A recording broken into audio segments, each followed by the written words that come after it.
يا أهلا وسهلا. أنا مروة ودي قناتي كوباية قهوة مع ميرو. إن شاء الله تطلعوا بالفيديوهات بكامل الاستفادة. لو أول مرة تدخلي القناة شرفيني بالاشتراك وبتعليق ولايك، ويلا بينا نبتدي الفيديو. أنا جاية أتكلم معاكم النهاردة عن نظام يومي هيتعمل في البيت، هياخد بالظبط 30 دقيقة، نص ساعة يوميا، هتريحك كل شهر من كركبة البيت ومن الدربكة ومن انك تلمي البيت ازاي. هقولك ايه اللي تعمليه يوميا ياخد معاكي نص ساعة يوميا، بس هيفرق معاكي طول الاسبوع، وبجد روتين هيريحك. هتلمي الاساسيات كل يوم في نص ساعة. تعالي بقى معايا وتابعي الفيديو للاخر. طبعا كلنا عارفين ان في ستات بتشتغل. الست اللي بتشتغل ما بتقدرش تنظف البيت يوميا او تعمل روتين لنفسها. اعتقد الست دي يا دوبك تيجي تعمل الاكل، ولو عندها شويه غسيل هتنشرهم، واليوم خلص على كده بتاعها. لكن لو انت ست قاعده في البيت وما بتشتغليش، فالنص ساعه دي هتنفعك وهتبقى روتين عندك يومي هيريحك طول الاسبوع. اما الست اللي بتشتغل فعندها حلين: بتاخد يوم اجازه. اليوم الاجازه ده لا اما بتاخده تريح فيه وتحس فيه بقى ان هي بتستجم وان هي بتنام لوقت اطول، بحيث تريح نفسها شويه وتريح جسمها من تعب الاسبوع، لا اما بتاخد يوم اجازتها يوم لترتيب البيت وتنظيفه. دي حاجه ممكن انت تجربيها. لو انت بتشتغلي جربي الطريقه دي وجربي الطريقه دي، واللي تمشي معاكي وتريحك اتبعيها. مفيش حاجه غلط، كل واحد حسب ظروفه وظروفه بتحكمه. ومادام انت بتشتغلي فليكي ظروف خاصه وربنا يعينك على وقتك. يلا بينا نتكلم في فكره ال 30 دقيقه اللي كل يوم هاخدهم من اليوم، هخلص فيهم اساسيات البيت. مادام مقلب البيت كل يوم، اولا لازم تكوني فاهمه حاجه: مفيش حاجه اسمها انا كل يوم بشد النيش وبشد الثلاجات وبشد الكنب. مفيش الحاجه دي، احنا مش بنعمل كده لا يوميا ولا حتى اسبوعيا. الحاجه دي بتتعمل شهريا. في شغل في البيت بنعمله يومي، وفي شغل بنعمله اسبوعي، وفي شغل بنعمله شهري. ايه هو الاسبوعي؟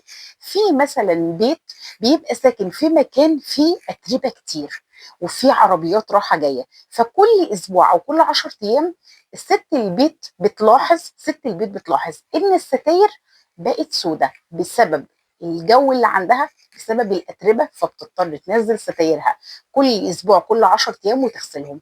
وده طبعا مش في اغلب البيوت، في ناس بتنزل ستايرها كل شهر وممكن كمان اكتر لو بيتك ما بيدخلوش اتربه كتير او التقفيل عندك محكم. اما في الجهه التانيه بقى اللي انا عايزه اكلمك فيها، في حاجه هتعمليها يوميا مش هتاخد منك غير 30 دقيقه، بس هتبقى روتين عندك. ايه هي الحاجات الاساسيه اللي انت تعمليها يوميا؟ منها ان انت تقومي الصبح ترتبي السراير كلها، رتبي سراير ولادك ورتبي سريرك.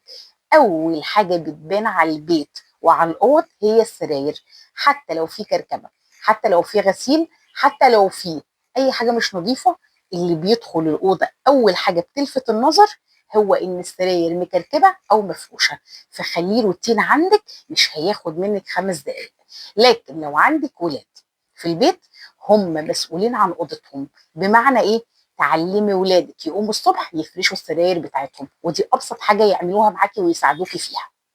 وعايزاكي تعرفي ان الحاجه اللي بنعملها يوميا دي اللي هتاخد منك نص ساعه، دي حاجات علشان حاله البيت ما تسوقش.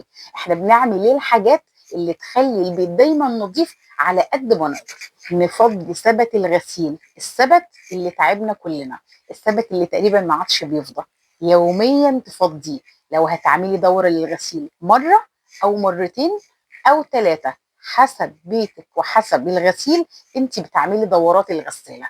الحاجات اللي تقدري تنقعيها زي الهدوم السوداء، بدل ما تحطيها في الغساله فتوفري كهرباء وتوفري اريال اوتوماتيك، ومن جهه تانية تريحي الغساله، اعملي كده. ساعات احنا بننقع الهدوم السوداء في طبق في الحمام او في البانيو وبنحط له حاجه جل، ما بياخدش اي حاجه، هو تقريبا بيبقى فيه عرق مش اكتر.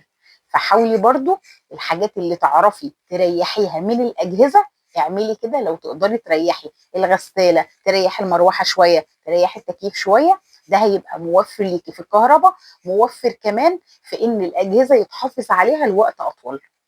من الحاجات التانية المهمة اللي يوميا تعمليها، مش هتاخد منك 5 دقايق، انك تلفي على البيت اي باسكت محطوط، سواء في انتريه، سواء في اوضتك، سواء في اوضه ولادك، لو باسكت في البلكونه، ادخل بسرعه اشيل الشنط اللي جوه الباسكت دي واقفلها واحطها في الباسكت بتاع المطبخ عشان نستعد لرميها، ونغير الشنط دي ونحط شنط نظيفه في كل باسكت اللي موجود في كل اوضه، علشان الباسكت ده ممكن بعد لما تروقي البيت كله يطلع لك روائح كريهه، يخلي لك البيت كله ريحته مش حلوه وتحس ان انت ما عملتيش حاجه.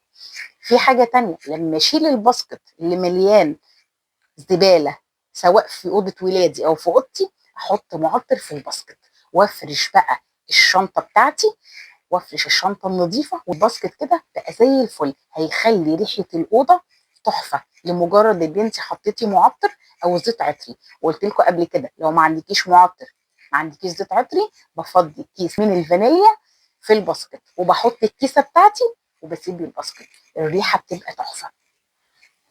الحاجة التانية اللي تقدري تعمليها ومش هتاخد منك وقت برضو، ان اجهز الفوطة بتاعتي اللي كنت حكي لكم عنها، الفوطة اللي خاصة بالترابيزات، اللي خاصة بترابيزة التلفزيون، اللي خاصة بالسفرة، اللي خاصة بالبار، اللي خاصة بترابيزات التلفزيون، او لو عندك ترابيزات صغيرة الطقطقات دي، ليهم فوطة مخصصة، بنرشها معطر، بنرشها اي مادة نلمع بيها الترابيزات. لو ما عندكيش اي مادة للتلميع، حطي غطا من الخل على الفوطه ولمعي بيه جميع الرخامات والترابيزات اللي عندك في البيت، بس نحط في الفوطه دي شويه من المعطر او ذره كده. مفيش معطر ممكن نحط زيت عطري او نستعيض بيه بالفانيليا وتمسحي الترابيزات دي، اساسي اساسي يوميا، لانك هتتفاجئي كل يوم بتمسحي فيه الترابيزه ان الترابيزه مليانه تراب، وده طبيعي. ترابيزات لو ريحتها حلوه لو ما عليهاش تراب بتديكي احساس بالنظافه، ومش هتاخد منك 5 دقايق. بعد لما تمسحي الترابيزات كلها، خلي بالك بقى من الانتريه او الركن او الصالون، بيبقى الكوشن واقع عليه، بتبقى الكوشن مش مظبوط، بتبقى التكاوي واقعه او مش مظبوطه. نعمل ايه؟ نرتب الركنه لو عندنا ركنه، نرتب الانتريه لو عندنا انتريه، اي حاجه عندك ابتدي رتبي الكوشن بتاعها ورتبي التكاوي بتاعتها بحيث تبقى شكلها مظبوط، اي حد يدخل البيت يحس ان الانتريه منظم وما فيهوش اي كركبه. بعد كده ندخل على المطبخ اللي تقريبا ما بيخلصش. المطبخ ده اهم حاجه فيه حاجتين، المواعين تتغسل بعد كل اكله، تاني حاجه الرخامات والبوتاجاز يتمسحوا يوميا، سواء بخل سواء باي مسحوق عندك، سواء هتمسحيهم بكربونات وشويه من المسحوق الغسيل، مسحوق المواعين. اهم حاجه ان الرخامات والبوتاجاز يخلصوا بعد المواعين، دي اهم حاجه في المطبخ.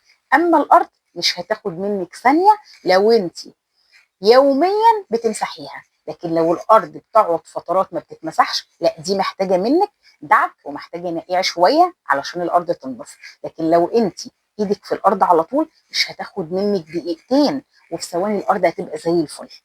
ده بخصوص المطبخ. الحاجات التانية اللي هتخلص معاكي في 5 دقايق لو عملتيها يوميا، انك ما تنسيش ما تبيتيش غسيل عندك مبلول. الغسيل المبلول يعمل ريحة مش حلوة، يعمل كمكمة، يخلي ريحة البلكونة عندك مش حلوة. بعد لما الغسالة تخلص الدورة بتاعتها اوعي تنسي تنشري الغسيل، وده مش هياخد منك 5 دقايق، وده طبعا بيتعمل يوميا. لغاية هنا أكون خلصت، ويا رب الفيديو يكون عجبكم. ما تنسوش لو الفيديو عجبكم لايك واشتراك وتنوروني في القناة، واشوفكم على خير. سلام.